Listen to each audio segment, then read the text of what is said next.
அன்பார்ந்த முருக பக்தர்கள் வணக்கம். நான் ஜெயம் கோபி.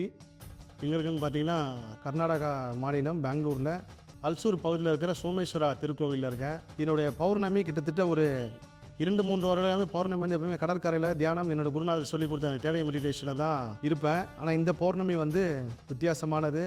எனக்கும் ஒரு மறக்க முடியாத பௌர்ணமி. இதுக்கு முன்னாடி பௌர்ணமி வந்து நான் இமயமலையில் இருந்தேன். ஏன் அப்படின்னு பார்த்தீங்கன்னா இந்த சோமேஸ்வர டெம்பிள் இந்த கோவிலேருந்து என்ன அழைக்கிறாங்க, என்னென்ன அழைக்கிறாங்கன்னா இந்த மாதிரி பௌர்ணமிக்கு ஒரு 10-15 பேரோட நாங்கள் ஆரம்பித்தோம் கிரிவலம்.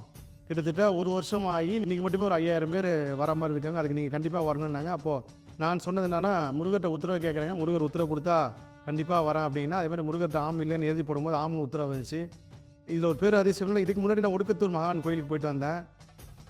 பெங்களூர் கர்நாடகாவில் எப்பேற்பட்ட அளவுக்கு இறைபக்தி வேலை செய்யணும்னு பார்த்தீங்கன்னா, 4 இவங்களுக்கும் இந்த கர்நாடகாவுக்கும் மிகப்பெரிய தொடர்பு இருக்குது. ராமாயணத்துக்கு மிகப்பெரிய தொடர்பு கர்நாடகா இருக்குது. ராமர் வந்து வந்திருக்காரு, முருகப்பெருமானோட கால் பாதம் பட்டிருக்கு. அருணகிரிநாதர் இங்கே வந்து பாடியிருக்காரு முருகரை. இப்பேற்பட்ட ஒரு அபரிவிதமான சக்தி இருக்குது. இன்றைக்கி கிட்டத்தட்ட இந்த குரு பூர்ணிமாவுக்கு ஒரு 5000 பேர் வந்திருக்காங்கன்னா, இறைவன் அனுமதி இல்லாமல் கண்டிப்பாக இங்கே வந்துருக்க முடியாது. சித்ரா பௌர்ணமி அன்னைக்கு கண்டிப்பாக ஒரு 10,000 பேர் வருவாங்க. அந்த அளவுக்கு இன்னும் ஒரு பெரிய விசேஷம். பௌர்ணமிக்கும் இந்த சோமேஸ்வருக்கு பெரிய வித்தியாசம் என்னன்னா, பௌர்ணமினாலே நிலவு, முழு நிலவு பிரகாசம். அதுவும் சோமேஸ்வரன்றாலே பௌர்ணமிக்கு அதிபதி தான், சந்திரனுக்கு அதிபதி. அப்பேற்பட்ட ஒரு இடத்துல இந்த பௌர்ணமி வழிபாடு செய்கிறது பெரிய சந்தோஷம். நானும் மக்களாக கிரிவலம் போனேன். எப்போ பெங்களூருக்கு வந்தாலும் கண்டிப்பாக சோமேஸ்வரம் மறக்க மாட்டேன். ஏன்னா முதல்ல நான் போன ரொம்ப நாளாக இருக்கும்போது தட்டி போயிட்டே இருந்துச்சு. போன தடவை வந்தப்போ நீங்கள் தியானம் பண்ணும்போது அபரிவிதமான சக்தியை உணர்ந்தேன். யாரெல்லாம் நீங்கள் பௌர்ணமி வழிபாடு செய்யணுமோ கண்டிப்பாக உங்களுக்கு இறைவன் ஒரு மிகப்பெரிய அற்புதத்தை கொடுப்பாரு. நம்ம எல்லா இடத்துலையும் ஒரு விஷயத்தை கேட்டிருப்போம், தென்னாடுடைய சிவனே போற்றி எந்நாட்டருக்கும் நிறைவாக போற்றி.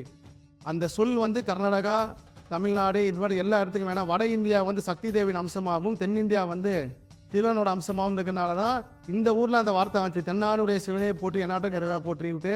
அற்புதமான ஸ்தலம். நிச்சயமாக சோமேஸ்வரா இறைவனை தரிசிக்கிறதுக்கு கொடுப்பன வேணும். ஏன்னா இங்கே இருக்கிற நந்தி வந்து அவ்வளோ அற்புதமான ஒரு நந்தி. கண்டிப்பாக பிரதோஷத்தில் இங்கே கலந்துக்குங்க. சோமேஸ்வர பௌர்ணமிக்கு வழிபடுறது உங்கள் வாழ்க்கையில் எல்லாமே மாற்றி அமைக்கும். எல்லா புகழும் முருகனுக்கே. நன்றி.